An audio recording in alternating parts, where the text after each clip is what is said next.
বন্ধুরা এই দেখুন আবার টালিগঞ্জের বাড়িতে চলে আসলাম। এখানে আমার বাবা আর আমি আজকে একসাথে বসেছি খেতে। মাম্পি আবার সেই টালিগঞ্জের বাড়িতে বলো। খালি 2 দিন 3 দিন ওই বাড়ি, আবার এই বাড়ি। ঠিক আছে বন্ধুরা, আজকে মাম্পি করেছে এটা আলু কুমড়ো ভাজা, না মাম্পি? আলু কুমড়ো ভাজা। আলু কুমড়ো ভাজা। তারপর তো আলু কুমড়ো ভাজা দিয়ে খাই। ভিডিওর সঙ্গে থাকুন। মাম্পি আর কী রান্না করেছে আপনাদের সাথে শেয়ার করব। মাম্পি আমার তো খাওয়া হয়ে গেল, বাবা খাচ্ছে এখনো।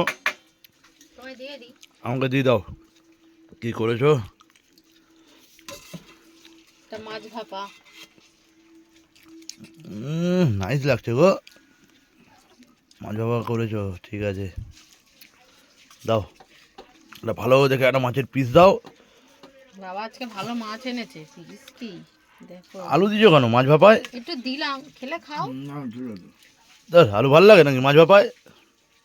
খেয়ে তো দেখো, ভালো লাগে না আবার। ব্যাস, আমি একটু আলু খেতে ভালোবাসি তাই। না না মাছ ভাপাটা দেখতে দারুণ লাগছে।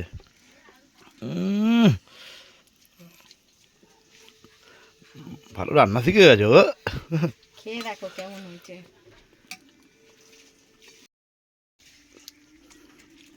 বাবাকে কি দিলে? পেটির মাছ দুটো? দুটো কেন? এটা একটু ছোট্ট পিস বলে দিলাম। খাও খাও খাও, আমার দুটো দিয়েছে মাছ। কেন কেন? আমি তো হিসাবে মাছ নিয়েছি।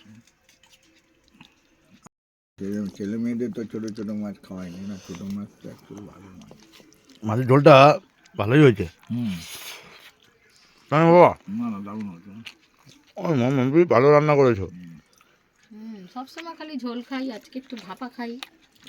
না না, আলু দিয়েছি, আমি একটু আলু খেতে ভালোবাসি বলে আলু দিয়েছি। তোমাদের একটা দিলাম। না মাছ ভাপার সাথে আমার আলুটা বেশ ভালো লাগে না, বাবা খাচ্ছে ঠিক আছে। না না আমি আলু একটা, আমার আলু না। না না, ভাপার সঙ্গে আলু দিয়েছে ভালো হয়েছে। ঠিক আছে, এমনি ওভারঅল ঠিকই আছে। বাটা মশলায় রান্না ভালো হবে না মানে এমনি ভালো হবে।